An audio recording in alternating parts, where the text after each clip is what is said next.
All right, good afternoon. Thanks for coming. Before we get into us here, I just want to quickly, send thoughts, prayers, condolences to UCF and their football family, and losing a coach and Coach Clark, his wife Janelle, their family. An incredible man, and football lost a really good coach, a really good man, and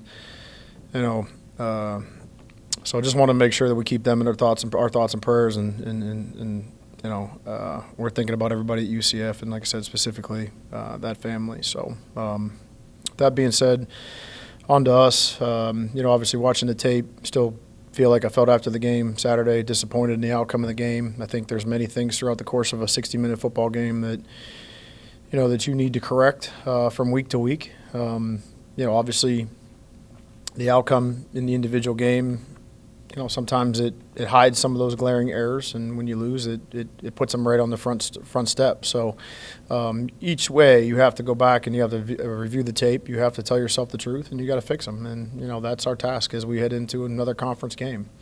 As I turn the page here to Akron, obviously, I got a ton of respect for Coach Moorhead, what he's been able to do in his career. He's got their quarterback and their offense playing at a really good clip right now, finding their rhythm and finding stride.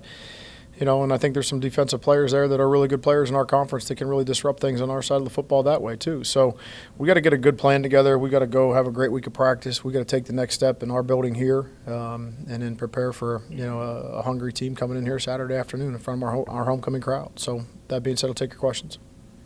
Yeah, how much tougher or more frustrating, whatever word you want to use, is it lost kind of like Saturday where your turnovers, your mistakes like greatly contributed instead of just like some 38-35 shootout, like both teams played great? Well, I think statistically some of the young guys were doing some research last week. I think like in the last 4 years here we're something like 16-2 when we win the turnover battle and we score first in the game, and now we're 16-3. So and those two other losses were Ohio State and Illinois, I believe. That when you have them, even though you got more than the other team, they're in critical situations and in tough moments where you don't get any points.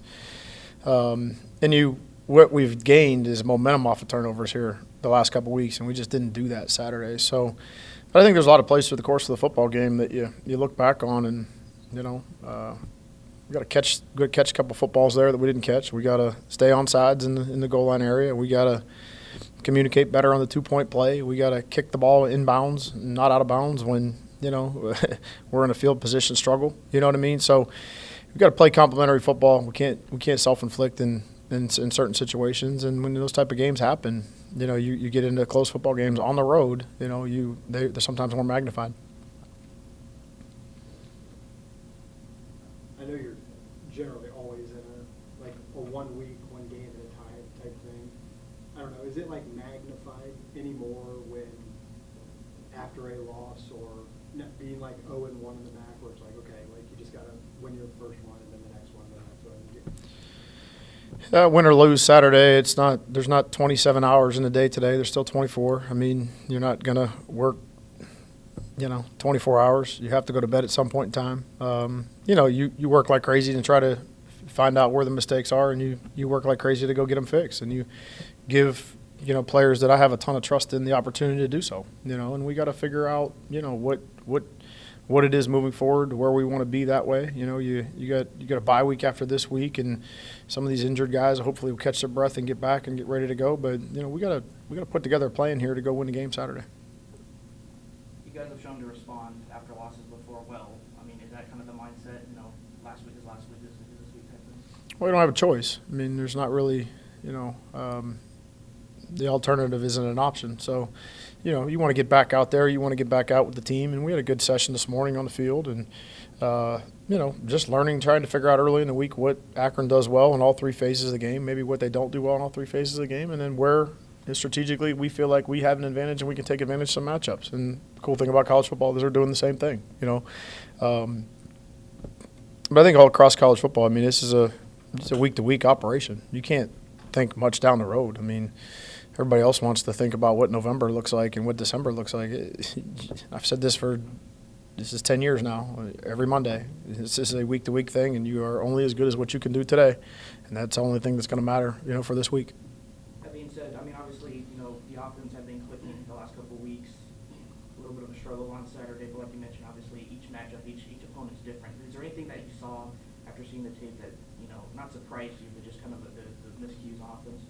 I just gave you all the answers to that. I mean, we dropped some footballs. We, self-inflicted in some tough moments. We had the ball on the 31-yard line, and the first down play was a missed shot play because you're in 4-down territory there. It has a penalty, so it gets backed up. Now you're in 1st and long. We compound that mistake with the sack on the next play, and next thing you know, you're back behind the 50-yard line. You take away an opportunity there. You take away 2 opportunities inside the red zone by turning it over. We got it, in 4-down territory on the 7-yard line. We false start. We go back to the 12. We're out of 4-down territory there. On defense, we give up a 4th and 10 at the end of the game, and we don't communicate well enough to get the thing stopped on the 2-point conversion. And special teams, we kick the ball out of bounds in a pressure situation. Like there's stuff all over the tape here to watch and to figure out. But particularly to the offense, I just gave you all the reasons. I mean, those are self-inflicted things in critical moments where you have to turn that into something. When the punt returner drops the ball on the 10-yard line, you got to get a touchdown. That's just what it is. You need to score touchdowns in the red zone. That's how close games become one-sided games. And if you don't make them one-sided, then teams hang around, and you get into the 4th quarter, anything can happen. And that's all over. That's all over football everywhere, any level. Yeah, the lack of execution, is that something that, just kind of happens? I mean, I imagine you didn't expect that going into the week with the practice, but how does that, with how well you guys are playing at home, I guess, how does that happen on the road? Well, those are the things. That's the challenge of coaches, and that's the challenge of players. You got to go look at the tape, and you got to tell yourself the truth and fix the mistakes. Quarterback's obviously magnified, probably unfairly, but what did you kind of see from Tucker going back and watching the tape? Yeah, I mean, he didn't play his best game. I mean, that was obvious. But at the other side of that coin too is like we got to help him. There's people around him got to step up and make some plays. When you got to win your one-on-ones, you got to win them. When the ball hits you in the hands, you got to catch it. When you have a one-on-one block that you're going to require us to have enough time to be in rhythm in the passing game, you got to block your guy. It's what it is. It's team football. And, in basketball, when the point guard goes 0 for 13, somebody picks him up.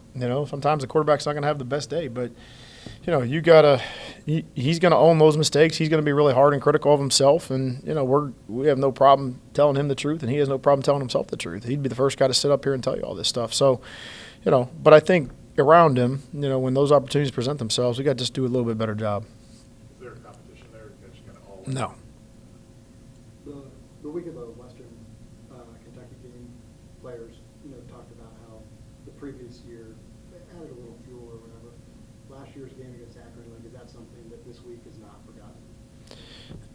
Again, I think it starts inside out. I mean, that's external motivation. So, I mean, yes, there's probably some outside energy that can be fed in from that part of it. But if we don't start here in home base from this room and move outward, we don't have a chance anyways. It doesn't matter who we play. So let's get that part of it figured out, and then from there, anything that's external that we can throw on the fire, let's throw it on the fire. You speak about your experience in the turnovers. How big of a game did Andre Fuller stick out to you? I was asked this question at Downtown Coaches today. Give me a couple players that feel like I've had a really good start to the season that maybe that have kind of flown under the radar. And I think Dre's kind of flown under the radar. Being injured last year and not being able to participate, not playing, he's got off to a great start this season so far. And, he's a vet. He's a guy that's been around our program for a long time. He understands what the rules of engagement look like and how to put together a good week of practice that ultimately will lead to a good Saturday. And he had another great Saturday this past weekend. So I'm really proud of him, and, we're going to need him to continue the rest of the way. Piggyback off that, the defense has continued to create turnovers, wreak havoc. I mean, through 4 weeks, consistency has been there. Just how impressed are you with that unit to continue to do that each week? Yeah, I think I'm most impressed with – look, there's 4 secondary players that have played a ton of football here.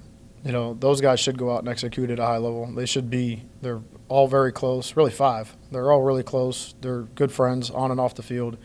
They should be able to go out and communicate, and because they're good players and they communicate at a high level, they should go execute really well.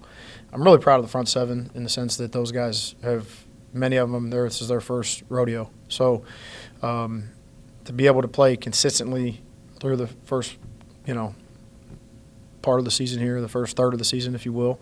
It's been really good. It's been really good to watch Sherm. It's been really good to watch Dap. It's been really good to watch that linebacking core kind of find their groove with some good players that have moved on. You never want to see a Dan Bolden move on. You never want to see those type of, a Darius Alexander. You wish you could keep those guys forever. You wish they could play 10 years because they're so good. They're such good players and they're good people. But at the end of the day, if you got a good program, there's other people that are waiting patiently for their turn and their opportunity and their moment to go seize it. And to this point in time this season, those guys have done that at a high level.